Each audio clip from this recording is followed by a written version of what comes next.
আমরা বিয়ের আগ পর্যন্ত যে দৃশ্য কল্পনা করি নাই, এখন ক্লাস 9 8 পড়ুয়া পোলাপান ওই মোবাইলের কারণে সেগুলোর সন্ধান পেয়ে যাচ্ছে। এই জাতিকে যদি বাঁচাতে চাও, ও আলেম ওলামা, ও গুণীজন বুদ্ধিজন, তোমাদেরকেও ধ্যানে বসা দরকার আছে না নাই? আসসালামু আলাইকুম ওয়া রাহমাতুল্লাহি ওয়া বারাকাতুহু।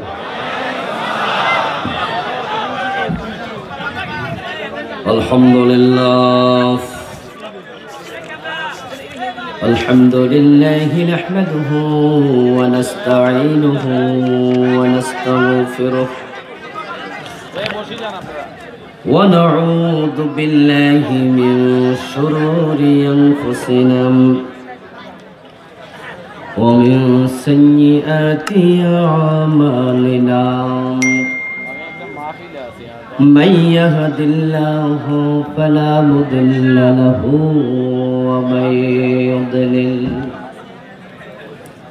ومن يضلل فلن تجد له وليا مرشدا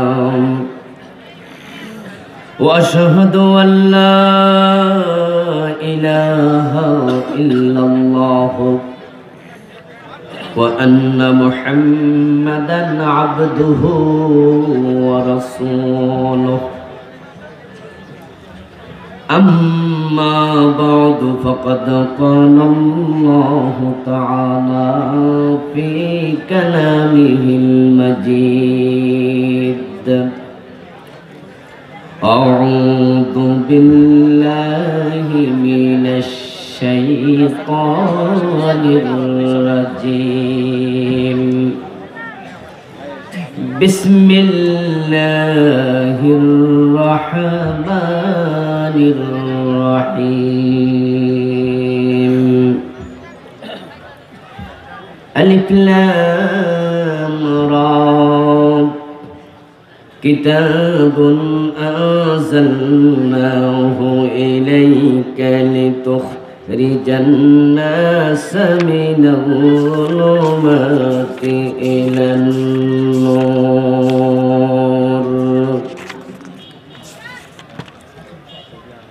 قال النبي صلى الله عليه وسلم الماهر بالقرآن مع السفرة الكرام البررة والذي يقرأ القرآن ويتتعتع فيه وهو عليه شاق له أجران أو كما قال النبي عليه الصلاة والسلام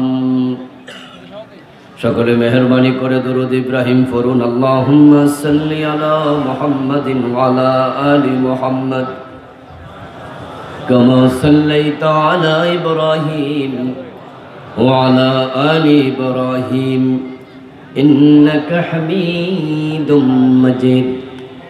আল্লাহুম্মা বারিক আলা মুহাম্মাদিন ওয়া আলা আলি মুহাম্মাদ কামা বারাকতা আলা ইব্রাহিম وعلى آل إبراهيم إنك حميد مجيد اللهم صل وسلم وبارك عليه। বক্তার মুন্সি কেন্দ্রীয় জামে মসজিদ কমিটির উদ্যোগে আয়োজিত আজকের চমৎকার বার্ষিক তাফসীরুল কোরআন মাহফিলের মুআজ্জাজ মুকাররম সম্মানীয় সভাপতি, বিশিষ্ট সমাজসেবক মহতারাম জনাব জয়নাল আবেদিন বাবলু সাহেব, সম্মানীয় প্রধান মেহমান 3 নং মঙ্গলকান্দি ইউনিয়ন পরিষদের সম্মানীয় চেয়ারম্যান নন্দিত জননেতা জনাব মহতারাম মোশাররফ হোসেন বাদল সাহেব, মঞ্চে উপবিষ্ট আছেন অত্র থানার সম্মানীয় ভারপ্রাপ্ত কর্মকর্তা মহোদয় সহ অন্যান্য সম্মানীয় মেহমান বৃন্দ, মহতারাম উলামায়ে কেরাম, বিশেষ করে আজকের মাহফিলে আমার পূর্বে অত্যন্ত গুরুত্বপূর্ণ বক্তৃতা দিয়েছেন কোরআন এবং সুন্নাহ থেকে আন্তর্জাতিক খ্যাতি সম্পন্ন মুফাসসির কুরআন মুহতারাম মাওলানা মনোয়ার হোসাইন মুমিন সাহেব, মুহতারাম মাওলানা আব্দুল হাকিম সাহেব, মুহতারাম মাওলানা আব্দুল লতিফ সাহেব সহ অন্যান্য সম্মানীয় আলোচকবৃন্দ, ইসলাম প্রিয় তাওহীদি জনতা, পর্দার অন্তরালের সতী সাধবী মা ও বোনেরা, আপনারা কেমন আছেন? মাশাআল্লাহ, আলহামদুলিল্লাহ, আমিও ভালো আছি। আল্লাহ তাআলা আমাদের সকলকে ভালো রাখুন, সুস্থ রাখুন, যতদিন রাখেন ঈমানের সাথে রাখুন। আল্লাহ তাআলার পবিত্র দাতের লাখো কোটি শুকরিয়া জ্ঞাপন করছি যে মহান মনিব অত্যন্ত মেহেরবানি করে এই শীতের রাতে কোরআনের মাঠে কোরআনের আহ্বানে আমাদের সকলকে সাড়া দিয়ে কোরআনের কথা বলার জন্য, শোনার জন্য হাজির হওয়ার তৌফিক দিলেন। কৃতজ্ঞতা তাকে জানাই যিনি করোনার মাঝেও আমাদেরকে সুস্থ রাখলেন, কোরআনের কথা বলার মতো, শোনার মতো কোরআনমুখী হৃদয় দিলেন। এত সব নিয়ামতে যে মহান মনিব আমাদেরকে ধন্য করলেন। আমরা আলোচনা শুরুতে মন প্রাণ উজাড় করে অন্তরের সবটুকুন শ্রদ্ধা এবং ভালোবাসা দিয়ে আমাদের মনিব আল্লাহ তাআলাকে শুকরিয়া জানাই, কৃতজ্ঞতা জানাই। সবাই মিলে জোরে জোরে একবার কালিমাতুশ শুকর করি, আলহামদুলিল্লাহ। দরুদ ও সালাম বিশ্ব নবী সাইয়্যিদুল মুরসালিন, ইমামুনা কুদওয়াতুনা হাবিবুনা সানাদুনা উসওয়াতুনা তাবিবু আরওয়াহিনা মুহাম্মাদুর রাসূলুল্লাহ সাল্লাল্লাহু আলাইহি ওয়াসাল্লামের উপর সাহাবায়ে কেরাম ও শুহাদায়ে ইজামের আলা ইল্লিয়িন আল্লাহ তাআলার কাছে কামনা করছি, বলুন আমিন। সম্মানিত ভাইরা, আমি আপনাদের সম্মুখে পবিত্র কোরআন মাজিদ থেকে সূরা ইব্রাহিমের প্রথম আয়াতে কারিমা থেকে তেলাওয়াত করেছি। বিশ্ব নবীর পবিত্র মুখ অনুসৃত একখানা ছোট্ট হাদিসে নববী পাঠ করেছি। আল্লাহ তাআলা তৌফিক দান করলে এখান থেকে কিছু কথা বলবো। ওয়ামা তৌফিকি ইল্লা বিল্লাহ। আল্লাহ তাআলা বলেন, আলিফ লাম রা কিতাবুন আনজালনাহু ইলাইক। আলিফ লাম রা, এই শব্দের অর্থ একমাত্র ভালো জানেন আল্লাহ। তারপরে তিনি বলছেন কিতাব মানে হাদা কিতাব, এই যে একটি কিতাব কোরআন, আনজালনাহু ইলাইক, আমি আল্লাহ আপনার কাছে নাজিল করেছি। লাইসা হাদা মিন কালামিল বাশার, এটা কোনো মানুষের লেখা কিতাব নয়, কোনো মানুষের বক্তৃতা নয়, এটা নাজিল করেছি আমি আল্লাহ। যালিকাল কিতাবু লা রাইবা ফী, এই কিতাবের মাঝে কোনো সন্দেহ নেই। একেবারে সন্দেহাতীত করে আল্লাহ তাআলা নাজিল করেছেন। কেন নাজিল করলেন এবার কারণ বলছেন, লিতুখরিজান নাসা মিনাজ যুলুমাতি ইলান নূর, আমি জেনে ধরলে ফু দেওয়ার জন্য কোরআন নাজিল করি নাই, তাবিজ বানিয়ে গলায় ঝুলানোর জন্য নাজিল করি নাই, সকাল বিকাল তেলাওয়াত করে তাকের মাঝে রেখে দেওয়ার জন্য নাজিল করি নাই। নাজিল করেছি লিতুখরিজান নাসা মিনাজ যুলুমাতি ইলান নূর, অন্ধকারে ডুবে থাকা মানুষগুলোকে অন্ধকার থেকে কিতাব দিয়ে বের করে আলোর পথ দেখিয়ে দেবেন। আল্লাহ তাআলা অন্ধকার থেকে আলোর পথে আনার জন্য কোরআন নাজিল করলেন এমন এক যুগে, যে যুগের নামই ছিল অন্ধকার যুগ। এই কথাগুলো আল্লাহ এমন এক সময় বলতেছেন যখন সমাজের সব মানুষ অন্ধকারে নিমজ্জিত ছিল। পৃথিবীর সব কবি, সাহিত্যিক, লেখক, কলামিস্ট, সাংবাদিক, শিক্ষিত বৃক্ষ, ঐতিহাসিক সব মানুষ মিলে ওই যুগের নাম দিয়েছে আইয়ামে জাহিলিয়া, তমসার যুগ, বর্বরতার যুগ, অজ্ঞতার যুগ, অন্ধকার যুগ।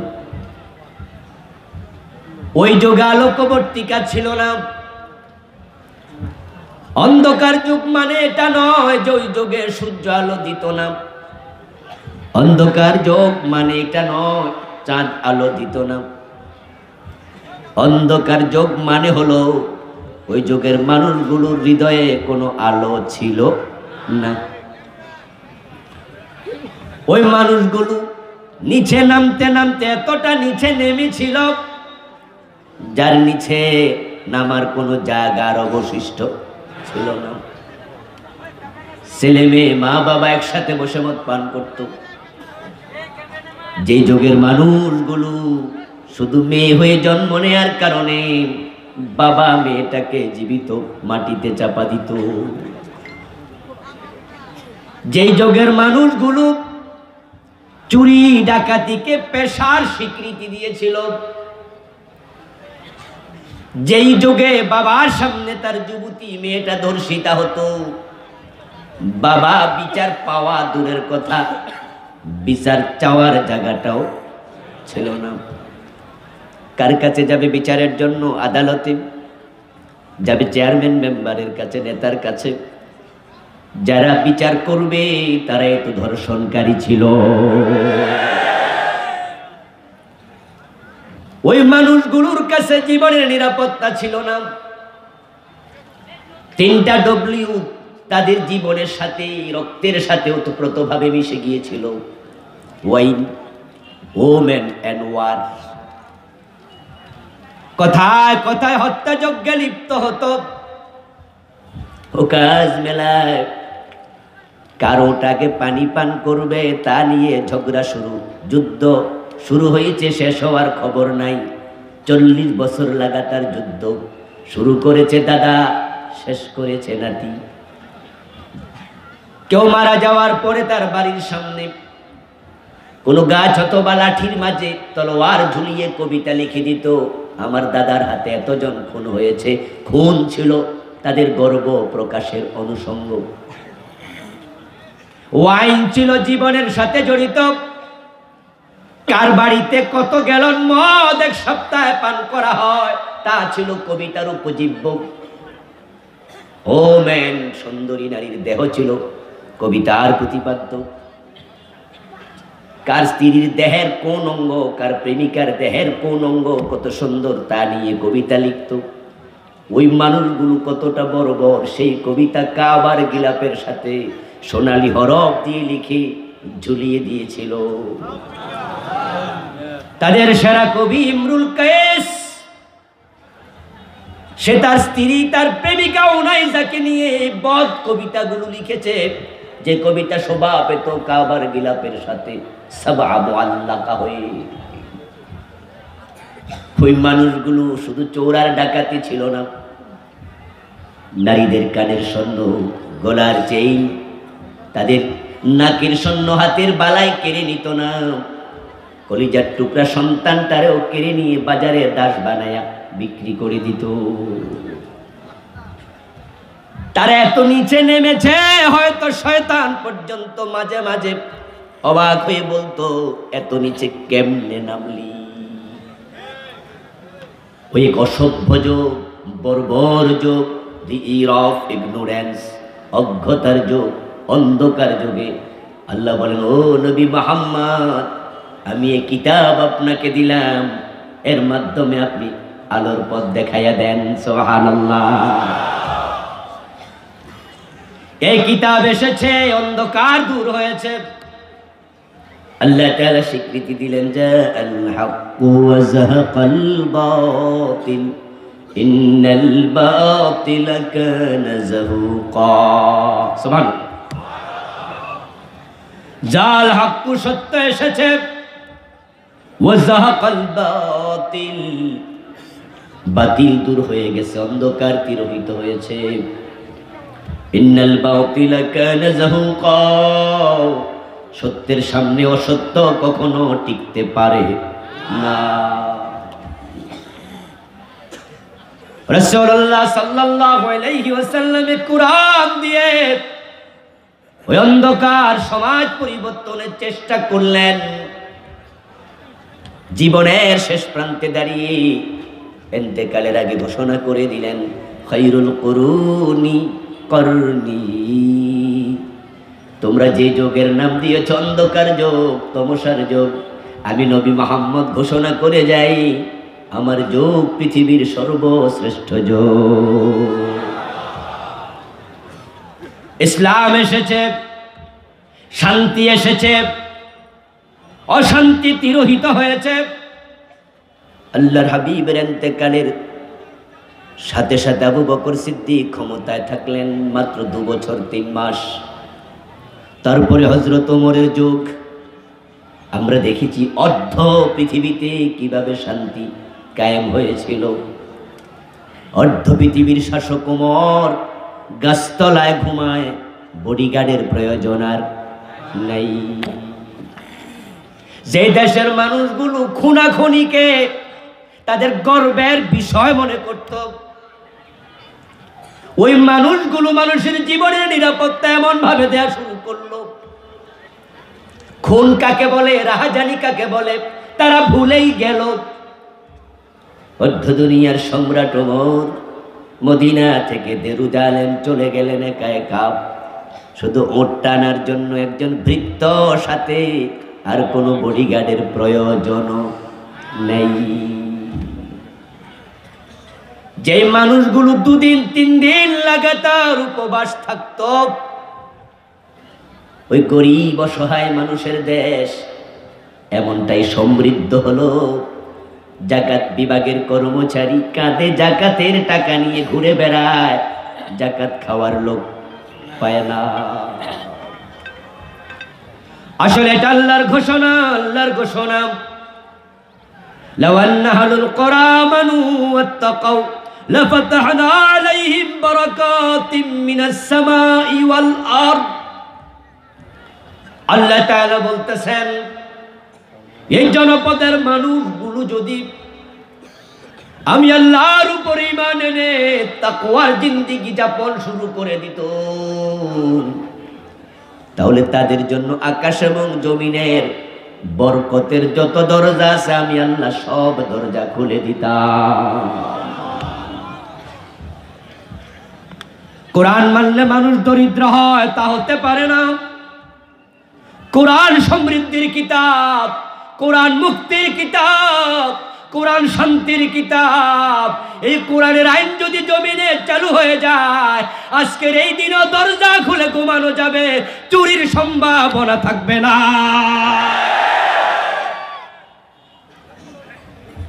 এটা এমন এক কিতাব যে কিতাব সব অশান্তি দূর করার ক্ষমতা রাখে। রাসূলুল্লাহ সাল্লাল্লাহু আলাইহি ওয়াসাল্লামের বয়স যখন 17 বছরের তাগড়া যুবক মুহাম্মদ ইবনে আব্দুল্লাহ সমাজের ডানে বামে সামনে পিছে তাকিয়ে দেখেন সব মানুষগুলো অন্ধকারে ডুবে আছে।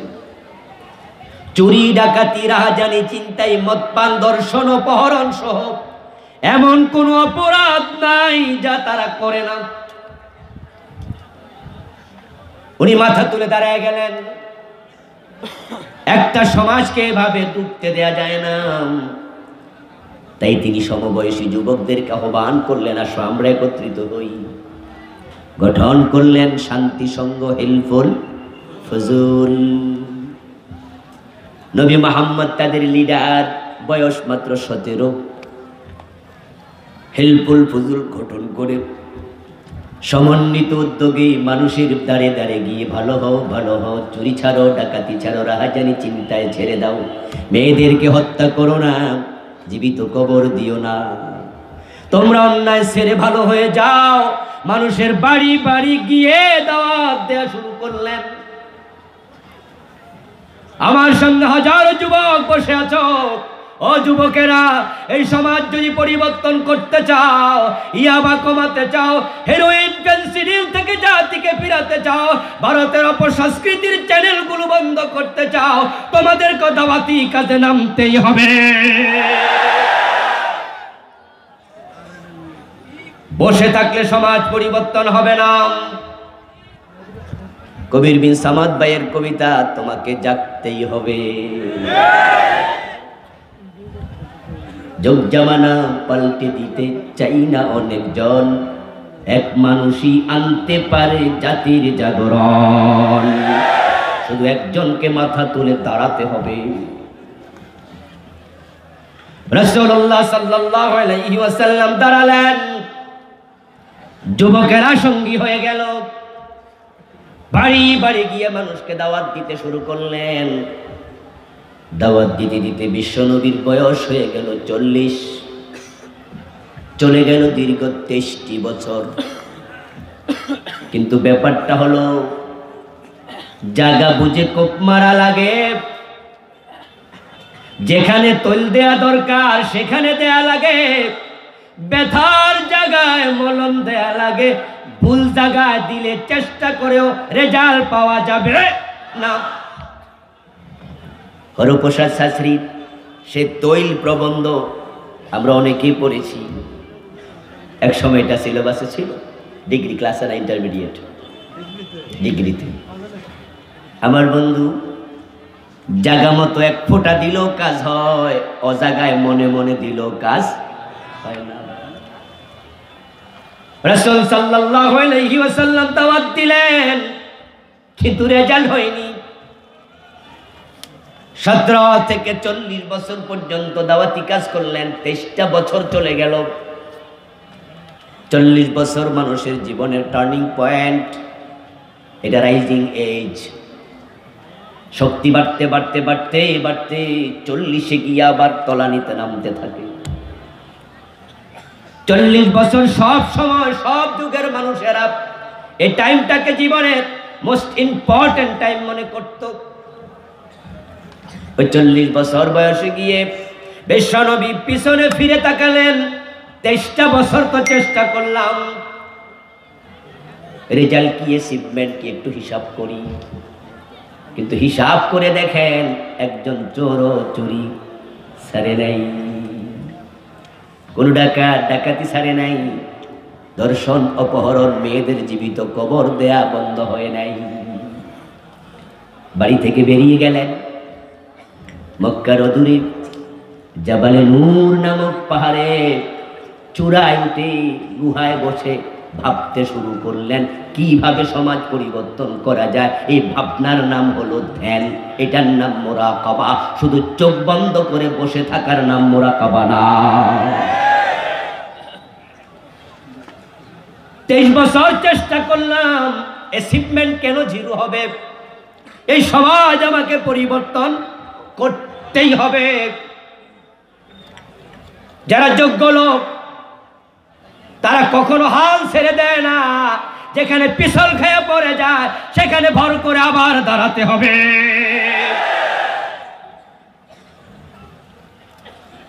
ভালো ডাক্তারের কাছে রুগী যাবে, চিকিৎসা হয়নি তাই বলে ডাক্তার রোগীকে ছেড়ে দেয় না। 103 ডিগ্রি জ্বর নিয়ে এসেছে, 1 সপ্তাহ ওষুধ দিয়েছি, 1 সপ্তাহ পরে মেপে দেখি জ্বর 104 ডিগ্রি। আবার নতুন করে ভাবতে হবে, নতুন ওষুধ লিখতে হবে, রোগীকে তাড়িয়ে দেয়া যাবে না। আবার ওষুধ দিলাম, আবার 3 দিন 5 দিন পরে দেখা হলো জ্বর 105 ডিগ্রি। ওই রুগী দেখে ডাক্তার পালিয়ে যায় না, যোগ্য ডাক্তার আবার ভাবে, প্রয়োজনে মেডিকেল টিম বসায়, বোর্ড গঠন করে, নতুন করে ভাবতে হবে, আমার রুগীকে সারাতে হবে, পালিয়ে যাওয়া যাবে না। আমরা বাংলাদেশ 50 বছর চলছে এই দেশের বয়স। তাবলীগ জামাতের কাজ হয়েছে, দাওয়াতি কাজ, পীর সাহেবদের দাওয়াতি কাজ হয়েছে, মাহফিল দিন দিন বাড়তেছে, বক্তাও বাড়তেছে, শ্রোতাও বাড়তেছে, কিন্তু আমরা পিছনে তাকালে দেখি ওয়াজও বাড়তেছে, সুদি ব্যাংকও বাড়ছে। আমরা পিছনে তাকিয়ে দেখি শ্রোতাও বাড়তেছে, সিনেমা হলও বাড়তেছে, অন্যায় অনাচার বাড়তেছে, ইয়াবা হেরোইন বাড়তেছে, অপরাধ কমে না। আজকে ভারতীয় চ্যানেলগুলো বাংলাদেশে ঢুকে এই দেশের পারিবারিক সংসারকে পর্যন্ত ধ্বংস করে দিচ্ছে, বন্ধন নষ্ট করে দিচ্ছে, ফরকিয়ার সয়লাভ তৈরি করছে। হাওলার টাকা চাইলে পাওয়া যায় না, সুদে চাইলে টাকা নিয়ে কুলানো যায় না। শুধু বাংলাদেশের নাটক সিনেমা যথেষ্ট না, তাই যৌথ প্রযোজনায় ভারত থেকে সিনেমা আমদানি হচ্ছে।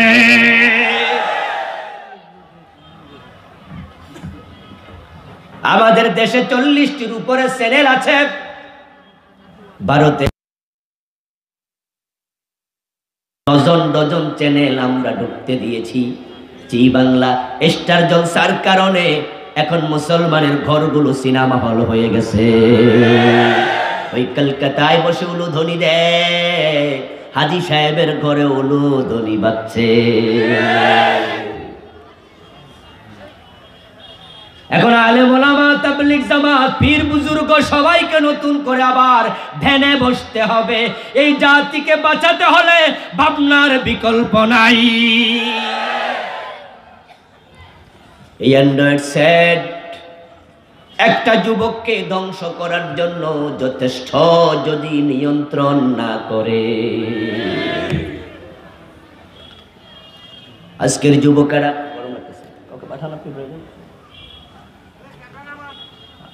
আজকের যুবকেরা ইয়াবার সাগরে ভাসতেছে। রাস্তা ধরে রাতের বেলা যাওয়ার সময় একাধিক জায়গায় ব্যারিকেড, টহল পুলিশ তল্লাশি চৌকি দিয়া তল্লাশি করছে, কারণ মাদকের চোরাচালান থামানো যাচ্ছে না। মাঝে মাঝে পত্রিকায় পাওয়া যায় 2 লক্ষ পিস 3 লক্ষ পিস ইয়াবা ধরা পড়ছে। আমার ভাইয়েরা, ওই ক্লাস 9-এ পড়ুয়া ও লেভেলের ঐশী আমাদের চোখে আঙ্গুল দিয়ে দেখাইয়া গেছে। এই মাদক এখন আর ভার্সিটি লেভেলে থেমে নেই, কলেজ লেভেলে থেমে নেই, এই মাদক হাই স্কুলে চলে গেছে। যদি তোমরা নতুন করে না ভাবো, হতে পারে কয়েকদিনের ব্যবধানে এই মাদক প্রাইমারি তো চলে যাবে।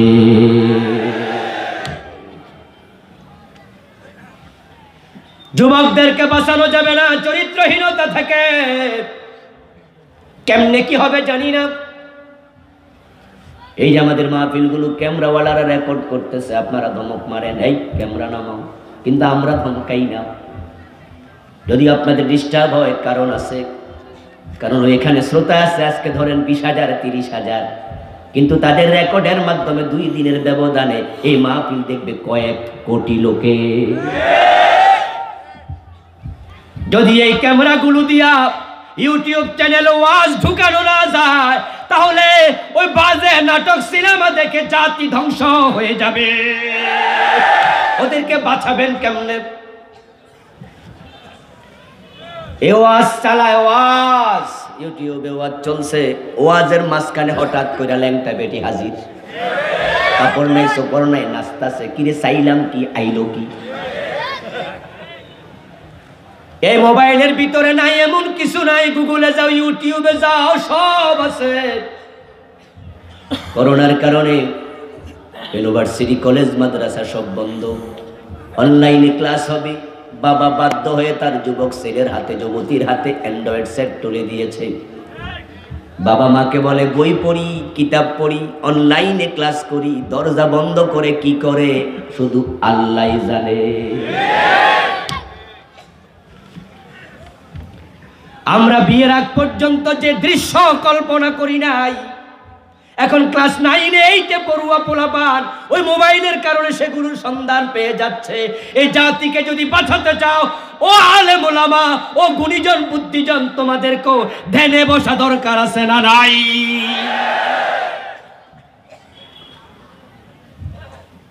ওরা ধ্যানে বসে গেছে।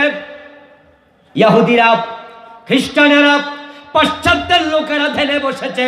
তারা পরিকল্পনা করেছে মুসলমানদের চরিত্র যদি ধ্বংস করা না যায়, ইসলামকে দমন করা যাবে না।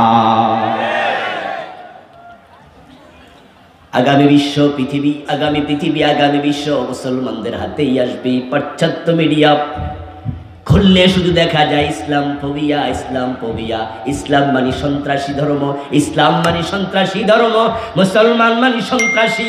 বিবিসি, রয়টার্স, CNN সবগুলো নিয়মিত জিকির করতেছে ইসলাম বিরোধিতা নিয়ে।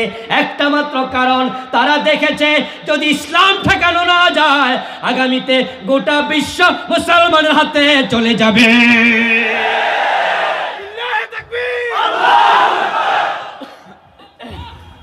আমার বন্ধু, এখন আমরা যারা জ্ঞানী গুণী বুদ্ধিমান আছি, আলেম ওলামা আছি, আমাদেরকে নতুন করে ধ্যানে বসা দরকার। যে দাওয়াতি কাজ, যে সিস্টেমে আমরা চলছি, এই সিস্টেমে সফলতা পাওয়া যাবে না। দাওয়াতি কাজ কম হয়নি। স্বাধীনতার আগে ওই দেশে পীর সাহেবরা জৌনপুর থেকে আসছে, ফুরফুরা থেকে আসছে, আসে নাই? ঘোড়ায় চড়ে আসছে, পালকিতে চড়ে আসছে, নৌকায় চড়ে চড়ে মানুষের বাড়িতে দাওয়াত দিছে। এই দাওয়াতি কাজ চলছে, পীর সাহেব হুজুরদের দাওয়াত। ও মা, পর্দা করো। হুজুরদের দাওয়াত থামে নাই, 50 বছরের বেশি দাওয়াত হয়ে গেল, কিন্তু বলুন তো পর্দা বাড়ছে না কমছে? আগে ছিল 3 পিস, এখন হয়েছে। কত মেয়ে আছে ওড়না পরে না, গলায় ঝুলায়, কতজনের গায়ে ওড়নাটাই নেই। অপসংস্কৃতির সয়লাভের কারণে আমাদের যুবকেরা দিহান এবং আনুষ্কায় পরিণত হচ্ছে, এটা তার রেজাল্ট। দিহানের বাড়িতে আনুষ্কা হাজির। কি বুঝলেন? আগে শুনতাম ছেলেরা মেয়ের কাছে যায়, এখন আস্তে আস্তে উল্টে যাচ্ছে। বলে কিনা আমার মেয়েরে ব্ল্যাকমেল করছে, আমার মেয়েরে ফোনে কল দিছে, তোমার মেয়ে কেন গেল? এতে বোঝা যায় অপরাধ জগতে এখন ছেলেদের চেয়ে মেয়েরা এগিয়ে যাচ্ছে। আপনাকে আমাকে ভাবতেই হবে কিভাবে জাতিকে বাঁচানো যায়। আনুষ্কা যদি অতিরিক্ত রক্তক্ষরণে মরে না যেত, তাহলে সে যে বেবিচার করে ঘরে ফিরে গেছে তার মা বাবা কেউ জানতো না। আমরা তো জানার প্রশ্নই। জাতি শেষ হয়ে যাচ্ছে দোস্ত, বাঁচাতে হবে। বেপর্দা বেহায়াপন এতটা তলানিতে গিয়েছে, আজকে লজ্জা নাই, বরং নির্লজ্জতার ভয়াবহতা কোথায় যাচ্ছে বন্ধু? এই তো ফেব্রুয়ারি আসতেছে, আমরা 14 ফেব্রুয়ারিকে ভালোবাসা দিবস নাম দিয়া মুসলমানের সন্তানেরা ঘটা করে পালন করবে। রাস্তায় নামবে, 10 টাকার গোলাপ ফুল 100 টাকা দাম হবে। প্রেমিকার চুলের মাঝে প্রেমিক গোলাপ ফুল গুঁজে দেবে। মা জানে, বাবা জানে, আত্মীয় স্বজনেরা জানে যুবক ছেলেটা প্রেম করতেছে যুবতীর সাথে। বিয়ের বয়স হয় না, প্রেমের বয়স হয়ে যায়। ওই 14 ফেব্রুয়ারিতে রাস্তায় যারা নামবে, কোটি কোটি টাকার ফুল সেদিন বিক্রি হবে। এই ফুল আদান প্রদান যারা করছে তাদের মাঝে স্বামী স্ত্রীকে গোলাপ ফুল সেদিন কিনে দেবে কয়জনে? আমার বন্ধু, এই সংখ্যা হাজারের মাঝে একজন পাওয়া কঠিন, বরং যতগুলা ফুল সেদিন দেয়া হবে সবগুলা বিয়ের আগে অবৈধ প্রেমের কারণে দেয়া হবে। এটার নাম দিছে ভালোবাসা। আস্তাগফিরুল্লাহল আযীম। কখনো বেহায়াপনা নির্লজ্জতার নাম ভালোবাসা হতে পারে না। ভালোবাসা বাবার জন্য সন্তানের, মায়ের জন্য সন্তানের, স্বামীর জন্য স্ত্রীর। ভালোবাসা বড় ভালো জিনিস। নবীকে ভালোবাসা ফরজ, আল্লাহকে ভালোবাসা ফরজ, কিন্তু বিয়ের আগে যেটা হয় ছেলে মেয়ে, সেটা ভালোবাসা না বেহায়াপনা? এটার নাম ভালোবাসা কেমনে হলো? প্রথম আলো পত্রিকায় নিউজ দেখলাম, 5-7 বছর আগের কথা বলছি। 15 ফেব্রুয়ারি হেডলাইন, একটা ছেলে ঢাকা ইউনিভার্সিটির পাশে যে সোহরাওয়ার্দী উদ্যান আছে, উদ্যানে একটা বাঁকা গাছের তলায় একটা মেয়েকে নিয়ে, রানের উপরে মেয়েটা ছেলের শুয়ে আছে, গোলাপ ফুল সে গুজে দিচ্ছে তার মাথাতে, আর হেডলাইন করছে ভালোবাসায় সিক্ত বাংলাদেশ। আপনাকে আমাকে ভাবতে হবে তারা কি চায়। ওই পাশ্চাত্য মিডিয়া, পাশ্চাত্য সভ্যতা, ইহুদি মিডিয়া, খ্রিস্টানদের মিডিয়া, ইসলামের দুশ্মনেরা তারা অঙ্ক কষেছে, মুসলমানের যুবকদের চরিত্র ধ্বংস করে দাও, ইসলাম আগাতে পারবে না। তারা সেটাই করছে। এখন আপনারা আমরা যারা ইসলামের পক্ষের লোক, আমাদের সম্মানীয় অফিসার ইনচার্জ ওসি মহোদয় বলছেন ইসলামের বাহিরের কোনো কাজ যেন আপনারা না করেন। আসলে বন্ধু, ইসলামের মাঝে আসলেই তো শান্তি প্রতিষ্ঠিত হবে, ইসলামের ভিতরে আসলেই তো কল্যাণ আসবে। কিন্তু ইসলামের বাহিরে নেওয়ার জন্য তারা টানাটানি করছে। কেমনে বাহিরে নেওয়া যায়? এখন যদি আমাদের সন্তানদেরকে ইসলামের ভিতরে ঢুকায় রাখতে চাই, ইসলামী বুদ্ধিজীবীদের নতুন করে ধ্যান দরকার আছে না নাই? ধ্যানে বসে যাও। বিশ্ব নবী ধ্যানে বসে গেলেন। ধ্যান চলাকালে আল্লাহ তাআলা জিবরিল আমিনকে পাঠালেন। ও নবী, আমি দেখেছি আপনি সমাজ পরিবর্তনের জন্য কাজ করছেন, কিন্তু পারেন নাই।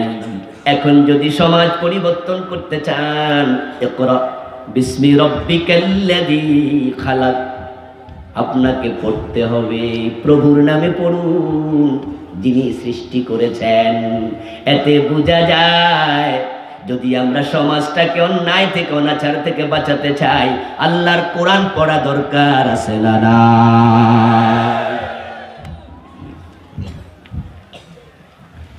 কোরআন আপনাকে পড়তেই হবে। এ কোরআন ব্যতীত অন্ধকার থেকে বাঁচা যাবে না। জাহিলিয়াত দূর হয় নাই, নবী মুহাম্মদ কোরআন পেয়ে গেলেন। আল্লাহর হাবিব কোরআন নিয়ে আবার উঠে দাঁড়ালেন। মানুষের বাড়ি বাড়ি গিয়ে আবার দাওয়াত দেয়া শুরু করলেন। আগে দাওয়াত দিলেন তিনি ছিলেন মুহাম্মদ ইবনে আব্দুল্লাহ, আব্দুল্লাহর ছেলে মুহাম্মদ। কোরআন পাওয়ার পরে আজকে তার পরিচয় মুহাম্মাদুর রাসূলুল্লাহ, আল্লাহর রাসূল মুহাম্মদ। আবার দাওয়াতিকার শুরু। দাওয়াত দিতে দিতে বিশ্বনবীর বয়স হয়ে গেল 63। আবার 23 বছর দাওয়াত দিলেন। 17 থেকে 40 কত বছর? কথা বলুন, কত বছর? 40 থেকে 63 কত বছর? আগেও 23, পরেও 23। কি চমৎকার কম্বিনেশন! একই ব্যক্তি, বয়স 17 থেকে 40, 40 থেকে 63, 23। প্রথম 23 বছরে একবারে জিরো, একজনও ভালো হয় নাই। পরের 23 বছরে একজন দুইজন নয়, লাখ লাখ মানুষ এমন ভালো হলো। আবু বকর, ওমর, ওসমান তৈরি হলো, এক একজন আকাশের নক্ষত্রের চেয়েও দামি। এখন ফলে ফুলে সুশোভিত। আপনাদের কাছে জানতে চাই, একই ব্যক্তির প্রথম 23 বছর রেজাল্ট নাই, পরের 23 বছরের রেজাল্ট আসার পিছনে কারণ আছে না নাই? কারণ শুধু একটাই, প্রথম 23 বছর দাওয়াত দিয়েছেন কোরআন ছাড়া, তখন কোরআন ছিল না। পরের 23 বছর দাওয়াত দিয়েছেন কোরআন দ্বারা। এতে বোঝা যায় কোরআন ছাড়া কখনো অন্যায় দূর করা যায় না। কোরআন ছাড়া সামাজিক বিপ্লব হয় না, কোরআন ছাড়া চরিত্র পরিবর্তন হয় না। তাই যদি আমরা ভালো হতে চাই, ওই আল্লাহর কোরআনের কাছে আবার ফিরে যাওয়া দরকার আছে না নাই? কিন্তু পরিতাপ, এখন আমরা কোরআন ছাড়ার জন্য প্রতিযোগিতা করছি। গরম খুব বেশি লাগতেছে না? আপনি আরেকজন লোক দেন, 5 মিনিট 10 মিনিট পরে পরে চেঞ্জ করেন।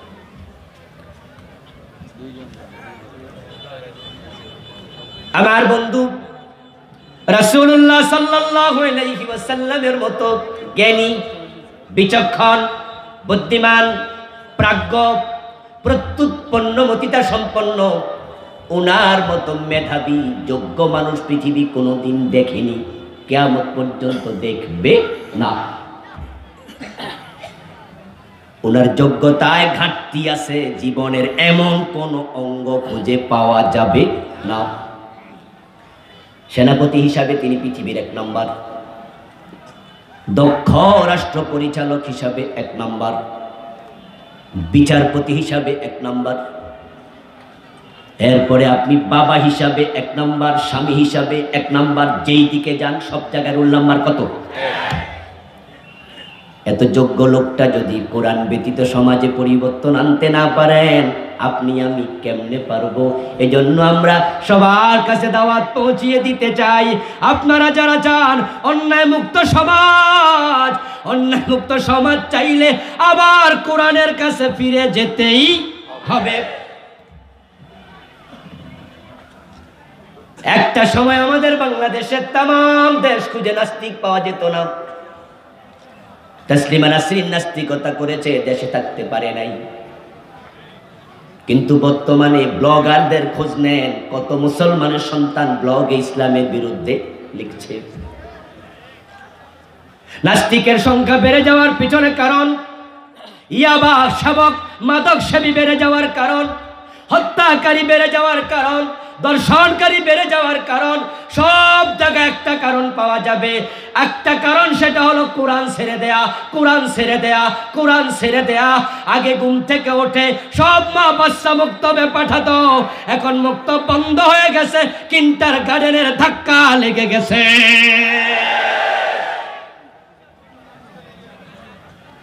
আমরা ঘুম থেকে উঠলে মায়েরা আমাদেরকে বলতো, বাবা মক্তবে যাও। শীতের সকালে চাদরটা ভাঁজ করে এইভাবে নিয়ে কিছু মুড়ি দিত, খাইতে খাইতে মক্তবে জাগাও। প্রতিটা ঘর থেকে, প্রতিটা বাড়ি থেকে দলে দলে সব ছাত্র মক্তবে হাজির হতো। সকালবেলা মসজিদের পাশ দিয়ে যাওয়ার সময় কোরআনের আওয়াজ শোনা যেত। কিন্তু এখন কিন্টার গার্ডেন এমন ভাবে বেড়েছে, মক্তবগুলো বন্ধ হয়ে গেছে। এখন সব তোরা ইংরেজি অঙ্কের পিছনে, কোরআন যখন ছেড়ে দিয়েছ তখনই তোমাদের কপাল পড়তে শুরু হয়ে গেছে। আজ থেকে 30 বছর পিছনে যান, পুরা বাংলাদেশে একটা ওল্ড হোম ছিল না, বৃদ্ধ নিবাস কারে কয় মানুষ জানতো না। রিক্সাওয়ালা পর্যন্ত কম খায়া থাকবে, মা বাবাকে আলাদা রাখবে না, একসাথে ছিল। আর এখন ঢাকা শহরের পাশে, ঢাকার ভিতরে 1 ডজনের উপরে বৃদ্ধ নিবাস। খোঁজ নিয়ে দেখো, মা বাবা MA পাস BA পাস সন্তান বুড়া হওয়ার কারণে বৃদ্ধ নিবাসে পাঠাইয়া দিছে।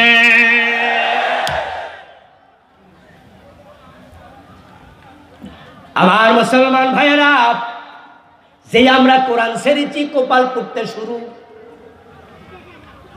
একটা সময় ছিল আলহামদুলিল্লাহ, বিয়ে করতে যখন যেত ছেলের বাবা নিশ্চিত প্রশ্ন করত, বেহাই সাহেব মেয়েটা কোরআন পড়তে পারে কিনা, মেয়েটা পর্দা করে কিনা। এই প্রশ্ন ছিল কমন প্রশ্ন। এখন সবার একটা প্রশ্ন, মেয়ে কি পাস? পাশের খবর নিলা, দিকের খবর নিলা না। এখন আর মেয়ে পর্দা পরে না, পর্দা করে না, বাবা মেয়ের বুরকা সিলে দেয় না। এখন বৈশাখী দিন এসেছে, বৈশাখী শাড়ি কিনে দাও। মেয়েটা নাভির নিচে কাপড় পরে রাস্তায় হাঁটতেছে, কান খুলে শোনো, বুকের কাপড় সরায়া, নাভির কাপড় সরায়া যে মেয়েটা রাস্তায় বের হয়, যেই পেট পর পুরুষ দেখে, ওই পেট থেকে আল্লাহর ওলি জন্ম নেবে না।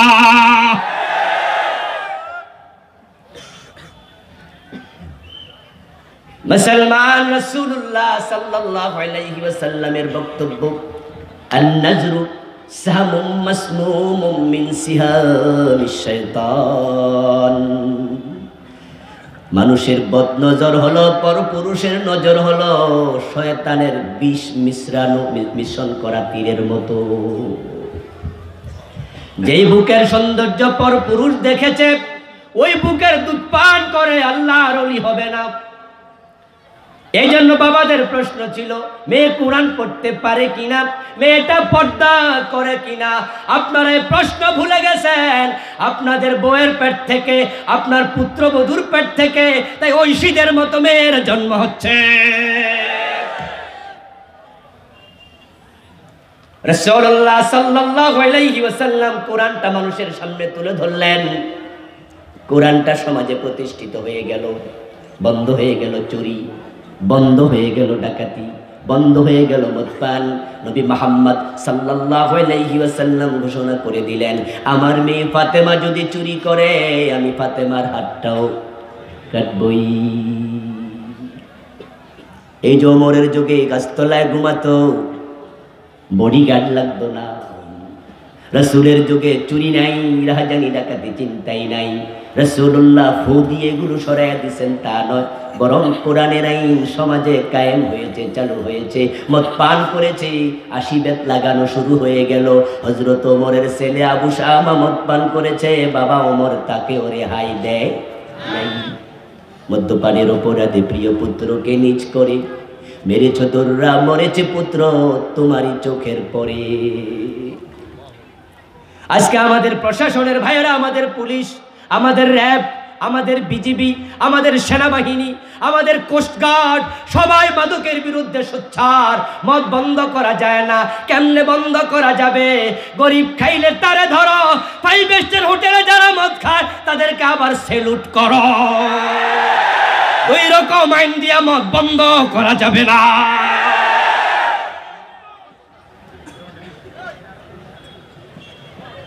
গরিবের ছেলে মদ পান করলে ওরে ধরে জেলে দিবা, আর যখন ধনীর ছেলে 5 স্টার হোটেলে মদ পান করে তারে দেখলে সেলুট দিবা। দুই রকম আইন দিলে কখনো সমাজে শান্তি আসবে না। ছাগল চোর ধরে জেলে দিবা, আর যারা দেশের কোটি কোটি টাকা চুরি করে তাদেরকে নেতা বানায়া দিবা। এইভাবে সমাজে চুরি বন্ধ হবে না। ইসলাম চমৎকার এক ধর্ম, যেখানে সাম্যের গান আছে, সাম্যের গান। মসজিদে ঢুকে যাইবা, সেখানে ওমা আমির উমরা সবাই সমান, রাজা প্রজা সমান। সামনে যে যাবে সামনের কাতারে দাঁড়াবে, পিছনে যে যাবে পিছনের কাতারে দাঁড়াবে। এলাকার এমপি মহোদয় মসজিদে ঢুকে দেখে সামনের কাতার খালি নাই, ওনাকে পিছনেই দাঁড়াতে হবে। কাউকে ধরে পিছনে এনে সামনে দাঁড়ানোর কোনো অধিকার নাই। ইসলাম চমৎকার এক ধর্মের নাম, সবাই সমান। হযরত ওমরের ছেলে আবু শামা, উনি 80 বেত দিয়েছে, ছাড়ে নাই। আজকে যদি আমাদের মন্ত্রী, আমাদের এমপি, আমাদের নেতা, আমরা সবাই বলে দিতাম, ওসি সাহেব আপনার থানায় মদ পান করলে ধরে 80 বেত লাগাবেন, আমার ছেলে হলো ছাড়বেন না।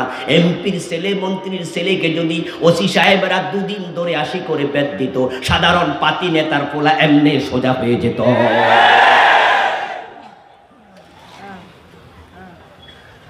চুরি করেছে তাকে ধরে হাত কেটে দাও, হাত কেটে দাও।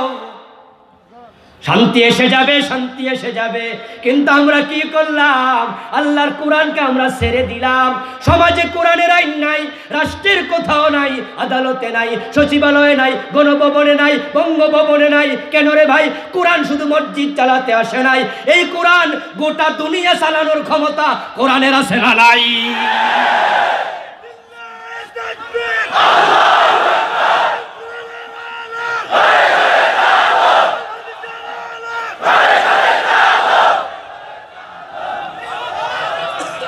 আমার ভাইয়েরা, এই কোরআন যদি সমাজে কায়েম করা যায়, জাহিলিয়াত যেমন দূর হয়ে গেছে, বর্তমান নব্য জাহিলিয়াত দূর হয়ে যাবে। রাসূলুল্লাহ সাল্লাল্লাহু আলাইহি ওয়াসাল্লাম ঘোষণা করে দিলেন, আমার মেয়ে ফাতেমা চুরি করলে তারও রেহাই নাই। তো সাধারণ চোরেরা তো ভাবছে উপায় নাই। এখন আমরা ছাগল চোর, গরু চোর ধরে জেলে দেই, আর আপনারা মনে মনে কন যা হোক আমার ছাগলগুলো নিরাপদ হলো।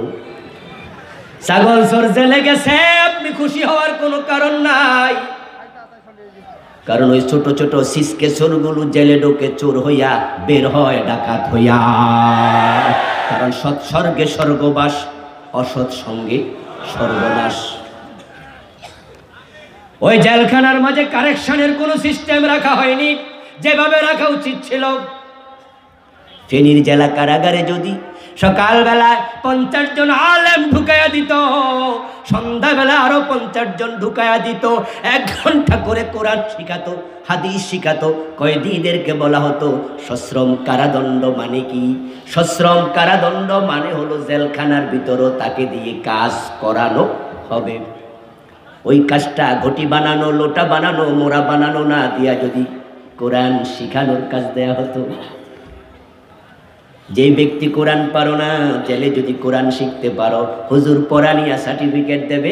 এই কয়েদি পূর্ণ কোরআন ভালো পারে, তাহলে তোমার 10-12 মাসের মাঝে 4 মাস করে মাপ। যারা 5 ওয়াক্ত নামাজ পড়বা হুজুর সার্টিফিকেট দেবে 1 বছর। 1 বছর লাগাতার 5 ওয়াক্ত নামাজ যে পড়বে তার জেল 6 মাস করে মাফ হয়ে যাবে। যে 10 পারা কোরআন মুখস্থ করবা, তোমার জেল 10 বছরের জায়গায় 5 বছর মাফ করে দেয়া হবে।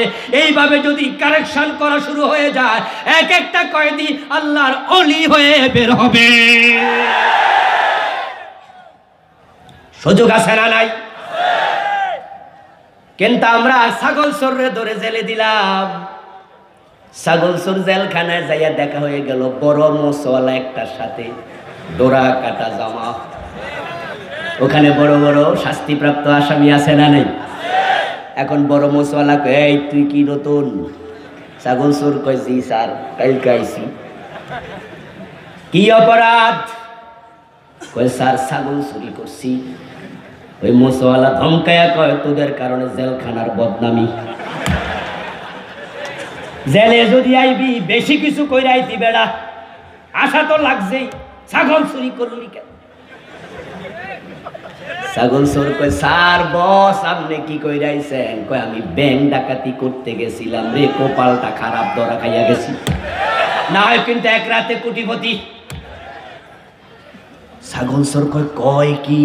স্যার আমি তো মাত্র 6 মাস থাকবো, এরপরে কিন্তু বাইরুমা, আমার একটু শিখাইয়া দেন। তাহাজ্জুদওয়ালার সাথে থাকলে তাহাজ্জুদ শিখা যায়, ঠিক না? কোরআনওয়ালার সাথে থাকলে কোরআন শিখা যায়।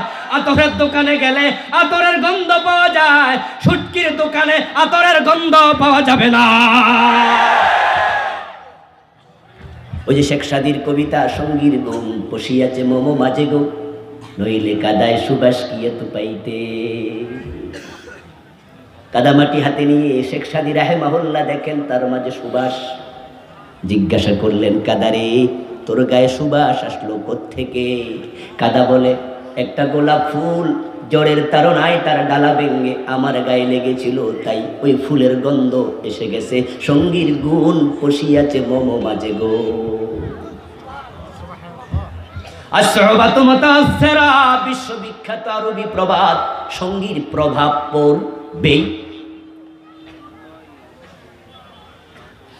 100% পর্দা করে এমন একটা মেয়েকে যদি আপনি কোন কলেজে ভর্তি করে দেন, যেই কলেজে সব মেয়েরা স্কার্ফ ছাড়া চলে, ক্রস ওড়না গায়ে দিয়া বেপর্দায় চলবে, বোরকা পরা নিষেধ, এমন কলেজে ভর্তি করে দেন, আপনার 100% পর্দা করোয়া মেয়েটাকে, ওদের সাথে মিশে দেখবেন 15 দিন পরে চেঞ্জ হয়ে গেছে। এখন হেও বোরকা পড়তে শরম লাগে। আবার যদি একটা বেপর্দা নারীকে আপনি পর্দাওয়ালা মাদ্রাসায় ভর্তি করে দেন, 1 দিন 2 দিন যদি ওড়না খুলে যায়, 3য় দিন সেও বোরকা পরা শুরু করবে। এটাই নিয়ম।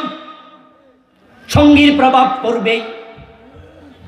এই জন্য হযরত আলী বলছেন, ইজা কারানতা ফাকারিন তাকিয়ান মুহাদ্দাবা, তুমি যখন কাউকে সঙ্গী বানাবে দেখবে তার তাকওয়া আছে না নাই।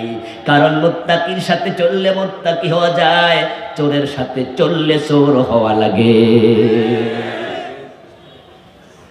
বড় মশওয়ালা থেকে এখন ওই ছাগল ছোড়া শিখবে, কেমনে ব্যাংক ডাকাতি করে।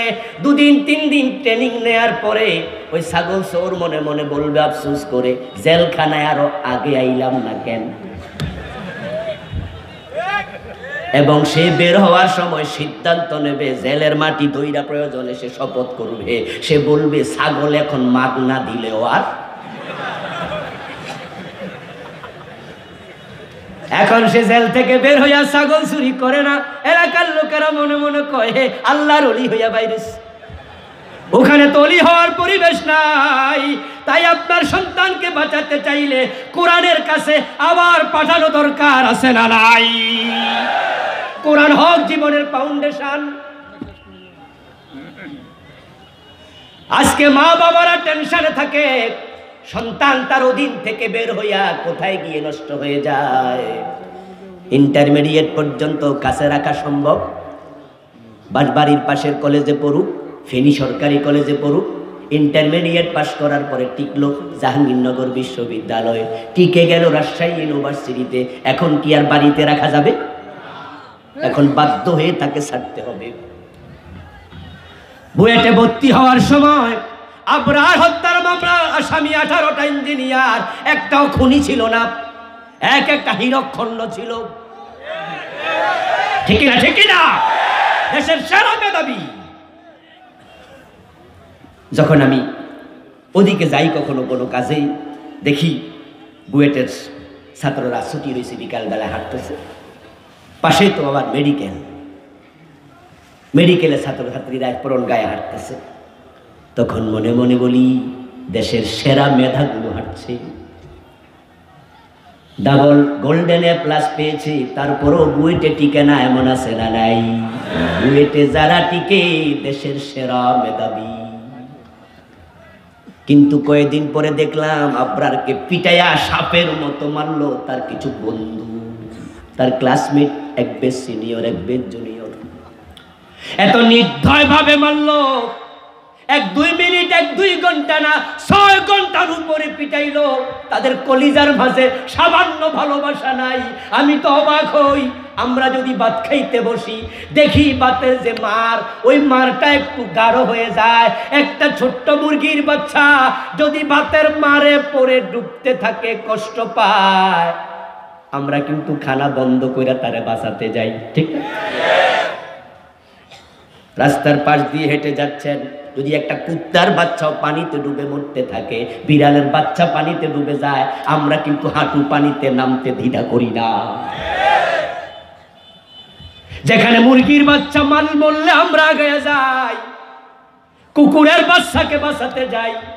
একটা কলেজে ভার্সিটি পড়ুয়া তার বন্ধু কেমনে এরকম পিটায়া মারলো, 18টা আজকে মামলার আসামি। জীবন ইঞ্জিনিয়ার হওয়ার স্বপ্নটা শেষ হয়ে গেল। পত্রিকায় পড়লাম, টেলিভিশন সাক্ষাৎকারে দেখলাম, ওই 18 জনের একজন হলো জয়পুরহাটের 5 বিবির একটা ছেলে।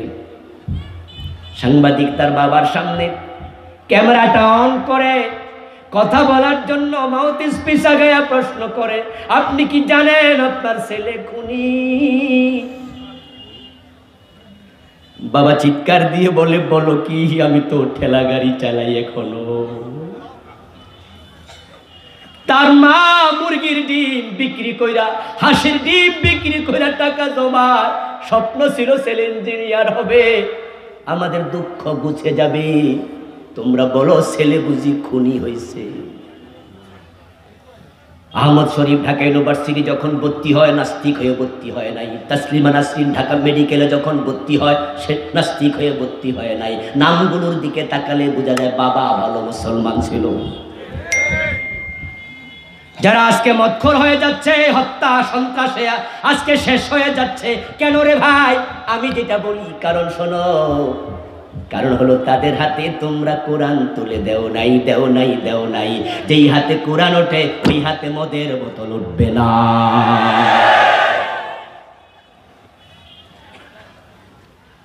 ভার্সিটিতে ভর্তি হলে পরে কার সাথে মিশে বলা তো যায় না। কোন ভদ্র বাবার পক্ষে সন্তানকে মোবাইলে কল করে প্রশ্ন করা সাজে না যে বাজান তুই কি আজকে মদ খাইছত নি? এই প্রশ্ন কোনো ভদ্রলোক ছেলেকে করতে পারবে না। কিন্তু বাবা জানে কিছু মদখোর গাঁজাখোর তার ক্লাসমেটদের মাঝে আছে না নাই?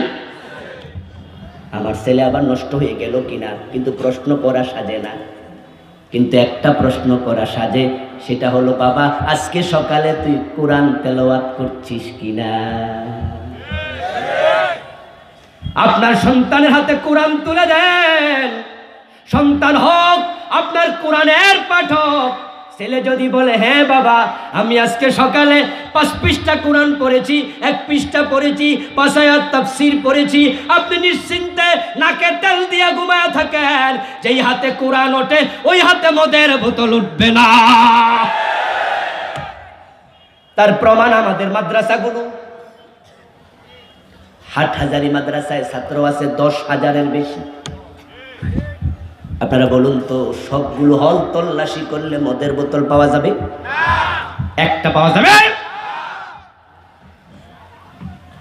কিন্তু ভার্সিটিগুলো তল্লাশি করলে হলের অবস্থা এমন হয়ে যায়, এমন হল আছে যেই হলে বইয়ের চেয়ে মদের বোতল বেশি পাওয়া যায়। কওমি আলিয়া ইউনিভার্সিটি সবগুলো রঙ্গনে আল্লাহ যাওয়ার সুযোগ দিয়েছে। ঢাকা ইউনিভার্সিটি থেকে পিএইচডি কমপ্লিট করেছে। এগুলো স্পষ্ট চোখের সামনে দেখাও। আমার বন্ধু, রাতের 1টা বাজে গার্মেন্টস ছুটি হয়েছে, করে একটা সুন্দরী যুবতী গার্মেন্টস কর্মী রাস্তা ধরে যাচ্ছে হাটহাজারী মাদ্রাসার পাশ দিয়া। পিছন থেকে কয়েকটা দুষ্ট ইফতিজার মেয়েটার পিছু নিয়েছে। ওই সুন্দরী ললনা, এত রাতে কোথায় যাও বলে বিভিন্ন রকমের টিচ করছে। মেয়েটা বুঝেছে খারাপের পাল্লায় পড়ে যাচ্ছি, তাই তাড়াতাড়ি হাঁটা শুরু করেছে। পিছন দিয়ে কোনো একটা দুষ্ট ওড়না ধরে টান মেরেছে। মেয়েটা বুঝেছে বাঁচলাম না বুঝি, চলে গেল ইজ্জত, তাই চিৎকার দিয়ে বাঁচাও বাঁচাও করে দৌড়াতে দৌড়াতে হাটহাজারী মাদ্রাসার গেটের ভিতরে ঢুকে গেছে। দুষ্টগুলো টেনে ওড়নাটা নিয়ে গেছে, কিন্তু মেয়েটাকে ধরতে পারে নাই। আপনাদের কাছে জানতে চাই, এই মেয়েটা যদি ওড়না ছাড়া তামাম রাত হাটহাজারী মাদ্রাসার গেটের ভিতরে কাটায়, ধর্ষিতা হওয়ার কোনো সম্ভাবনা আছে নাকি? বরং যদি কোনো যুবক দেখে আমার বোন ওড়না ছাড়া ওই গেটের ভিতরে বাঁচাও বাঁচাও বলে চিৎকার দিয়ে ঢুকেছে, আমি বিশ্বাস করি না, শুধু আল্লাহর কসম করে বলতে পারি মাথার পাগড়ি খুলে তার ওড়না বানায়া দেবে।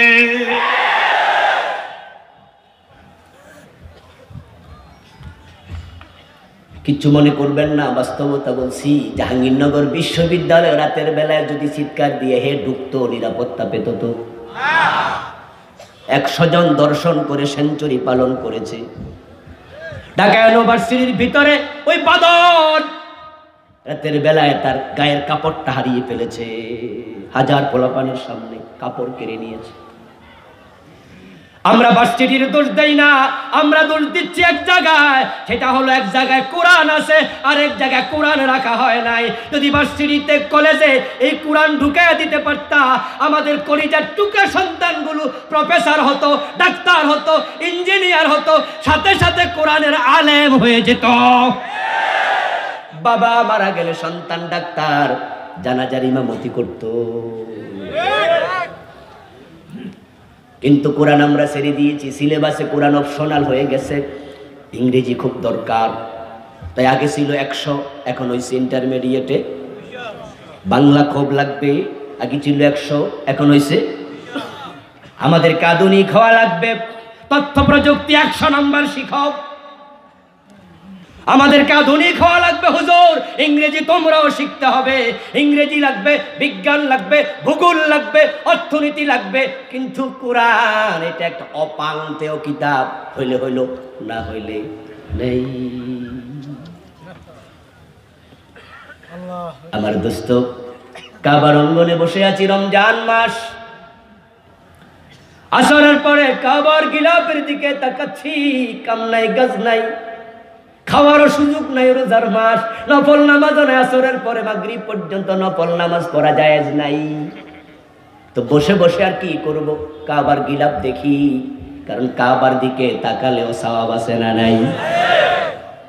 বসে আছি, ডান পাশ থেকে চমৎকার তিলাওয়াত, মধুর সুরে এক আল্লাহর বান্দা তিলাওয়াত শুরু করলো। একটু মাথাটা কাত করে তাকায়া দেখি আল্লাহর এমন এক বান্দা কোরআন পড়ছে যার মুখে কোনো দাড়ি নাই, কিন্তু তেলাওয়াতের সুর এত চমৎকার, এত বিশুদ্ধ যেটা এই লোক থেকে আমি ভাবতেও পারি না। তার দিকে তাকে একটা মুস্কি হাসি দিলাম। লোকটা তিলাওয়াতটা বন্ধ করে আমার সালাম দিল, জবাব নিলাম, জিজ্ঞাসা করলাম মিনাইনা আনতা, কোত্থেকে আইসব, বাড়ি কই? তখন বলে আনা মিন ইজিপ্ট মিন মিসর, আমি মিশর থেকে এসেছি। তেলাওয়াত শুনে আমি বুঝেছি সাধারণ আলেমের তেলাওয়াত এত ভালো হয় না, নিশ্চয় হাফেজে কোরআন হবে। জিজ্ঞাসা করলাম আনতা হাফিজুল কোরআন, তুমি কি কোরআনের হাফেজ? তখন সে বলে আলহামদুলিল্লাহ আনা হাফিজুল কোরআন, আমি হাফেজ। আমি বললাম মাহের পাতুকা ভাইজান, পেশা কি, করেন কি? আনা মুহান্দিস, আমি ইঞ্জিনিয়ার। আমি আরো অবাক হলাম, আমার দেশে কত ইঞ্জিনিয়ার পাওয়া যায়, কোরআন দেখে দেখে পড়তে পারে না, সেই ইঞ্জিনিয়ার কোরআনের হাফেজ। সিলেবাসে যদি কোরআন থাকে তাহলে আমরা কোরআনওয়ালা পেয়ে যেতাম। যদি কোরআনটা সমাজের সব জায়গায় ছড়িয়ে দেয়া যায় তখন মাদক নির্মূল হবে, অপসংস্কৃতি নির্মূল হবে, আবার কলিজার টুকরা সন্তানেরা সোনার মানুষ হিসাবে বড় হতে থাকবে। 10 তলা বিল্ডিং দেখেছেন, কত সুন্দর তার জানালা, কত সুন্দর তার ওয়াল, কত ডিজাইন করা, তার কারুকার্য করা বিল্ডিং এর চৌসাই। কিন্তু আপনি ভুলে যাবেন না, মাটির তলায় এমন কিছু ইট আছে যেগুলো দেখা যায় না, সেগুলো না থাকলে বিল্ডিংটা দাঁড়াতো না। ওই ফাউন্ডেশনের উপরে বিল্ডিং দাঁড়ায় আছে, ফাউন্ডেশন যত মজবুত বিল্ডিং তত মজবুত। ফাউন্ডেশন নড়ে পড়ে বিল্ডিং হবে নড়ে পড়ে, ফাউন্ডেশন দুর্বল করে উপরে বিল্ডিং তুলিও না, ওই বিল্ডিং মাথার উপরে ভেঙে পড়ে যাবে। ঠিক আজকে তাই হয়েছে। কোরআন যতদিন ফাউন্ডেশন ছিল, নৈতিকতা সম্পন্ন মানুষ ছিল, শিক্ষিত কম ছিল, ভালো মানুষ বেশি ছিল। শিক্ষিত বেড়েছে কিন্তু ভালো মানুষ দিন দিন কমছে। এখন MBBS এর অভাব নাই, অনেক বড় ডাক্তার হয়েছে, অধিকাংশ ভালো আছে কম। অধিকাংশের দিকে তাকাও, তারা পেট কাটা ছাড়া কিছু বোঝে না। সেবা আজকে ভুলে গেছে। বড় বড় অফিসার আছে, MA pass BA pass, tie suit পরে বসে আছে সরকারি অফিসে এসি রুমে, ঘুষ না দিলে পাইলে সিগনেচার করে না। ইঞ্জিনিয়ার বেড়েছে, বুয়েট সুয়েট কুয়েট রুয়েট ডুয়েট আরো কত। কিন্তু আমরা কি দেখি পত্র পত্রিকায়, এখন আর রড দেয় না, রডের বদলে বাঁশ দিচ্ছে। এত খারাপ মানুষ কেন? উত্তর একটাই, তারা কোরআন ছেড়েছে। এখন ওই কোরআনের দিকে ফিরে আসা দরকার আছে না নাই? পরিবার থেকে শুরু করে রাষ্ট্রের সর্বশেষ অঙ্গ সংসদ ভবন পর্যন্ত সব জায়গায় কোরআন চালু করে দাও, কোরআন নিয়ে যাও, নিজে কোরআন পড়বেন, সন্তানকে পড়াবেন, এমন সন্তান বানায়া যাবেন আপনার মৃত্যুর পরে আপনার কলিজার টুকরা সন্তান জানাজার ইমাম। এমন সন্তান রেখে যাবেন না যে টুপি হাওলাত নেবে, টুপি হাওলাত নেয়। আছে কিনা? আসছে, বাবা মারা গেছে, দৌড়াই আসছে, জানাজার নামাজে খাড়ায় কয় টুপিটা একটু দে। টুপি হাওলাত নিয়ে এবার কয় হুজুর জানাজার নামাজের নিয়ম বলে দেন। হুজুর বলে দেয় 4 তাকবীরের সাথে এই ইমামের পিছনে ফরজে কিফায়া জানাজার নামাজ পড়ছি, আল্লাহু আকবার। নিয়ত সে শিখেছে, নামাজ শুরু হয়েছে, তাকবীরের পরে দোয়া আছে না নাই? এটা শিখবো কবে? তৃতীয় তাকবীর দেওয়ার পরে তো বড় দোয়া, আল্লাহুম্মা গফির লি হাইয়িনা ওয়া মাইয়িতিনা ওয়া শাহিদিনা ওয়া গায়িবিনা। এই লম্বা দোয়াটাই তো মৃত ব্যক্তির জন্য মূল দোয়া। ওই দোয়া তো পড়ে না, চুপ করে দাঁড়ায়া থাকে। এমন সন্তান রেখে যেও না যে সন্তান ভালো করে কোরআন পড়তে পারে না, ওযু জানে না, নামাজ জানে না। এমন সন্তান হওয়ার চেয়ে না হওয়া অনেক ভালো। আপনি অফিসার, আপনি ডাক্তার, আপনি ইঞ্জিনিয়ার, আপনি দোকানদার, ব্যবসায়ী, যে পরিমাণ কোরআন পড়া দরকার পড়ার সুযোগ আপনার নাই। আপনাকে বলছি আপনার একটা সন্তান হেফজখানা দিয়ে দেন।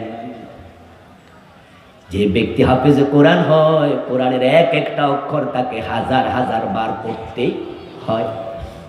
হেফজখানার পাশে রাতের বেলায় সুযোগ থাকলে যাবেন, রাতের 3টায় যায় দেখবেন তামাম দুনিয়ার মানুষ ঘুমায়, পশু পাখি ঘুমায়, হাফেজরা ঘুমায় না।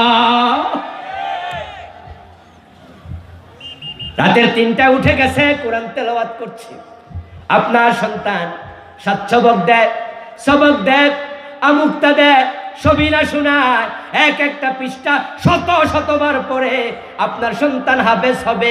অধিকাংশ হাফেজ হেফজ শেষ করে তখন তারা বালেগ হয় না। এই জন্য দেখবেন রমজানে টেলিভিশন চ্যানেলগুলোতে হেফজের প্রতিযোগিতা হয়, অধিকাংশ হাফেজের মোস ওঠে নাই। হাদিসে পাওয়া যায় রুফি আল কালামু আন সালাস আস-সাবি হাত্তা ইয়াহতালিম। 3 ব্যক্তি থেকে আমল নামার কলম তুলে রাখা হয়, আমল নামা খোলাই হয় না। তার মাঝে একজন হলো নাবালেগ শিশু। হাদিসে পাওয়া যায় যে ব্যক্তি কোরআনের একটা হরফ পড়ে তার সওয়াব হবে কমপক্ষে কয়টা? মান ক্বারা হারফাম মিনাল কোরআন ফালাহু 10 হাসানাত। রাসূলুল্লাহ বলেন কমপক্ষে 10 নেকি। এখন আপনার ছোট্ট বাচ্চাটা 7 বছর বয়স, রাতের 3টায় উঠে কোরআন তেলাওয়াত করছে হেফজখানায়। আল্লাহর হাবিব বলে প্রতি অক্ষরে 10 নেকি। কিন্তু তার আমলনামাতে এখনো খোলাই হলো না। তার আমলগুলো কি বাতিল হয়? উত্তর হলো মোটেও না। আদাল্লু আলাল খায়রি কাফাইলিহি, ওই আমলগুলো বাবা মায়ের আমল নামায় যোগ হতে থাকে। আপনি ব্যবসার প্রতিষ্ঠানে বসে আছেন, আমল নামাজ চলছে সওয়াব। আপনি রাতের বেলা ঘুমাচ্ছেন, আপনার কলিজার টুকরা সন্তানের কারণে চলছে সওয়াব। আপনি মরে যাবেন, ওই আপনার সন্তানের কারণে হাসরের ময়দানে নূরের টুপি আল্লাহ দেবে। এমন বাবা আছে না নাই? আপনি তার একজন হবেন। এই জন্য আসুন বন্ধু, কোরআনটাকে আমরা বুকে জড়িয়ে ধরে সামনে আগাতে থাকি। ব্যক্তিগত জীবনে মানব, পারিবারিক জীবনে মানব, রাষ্ট্রীয় জীবনে মানব, আন্তর্জাতিক বলয়ে মানব।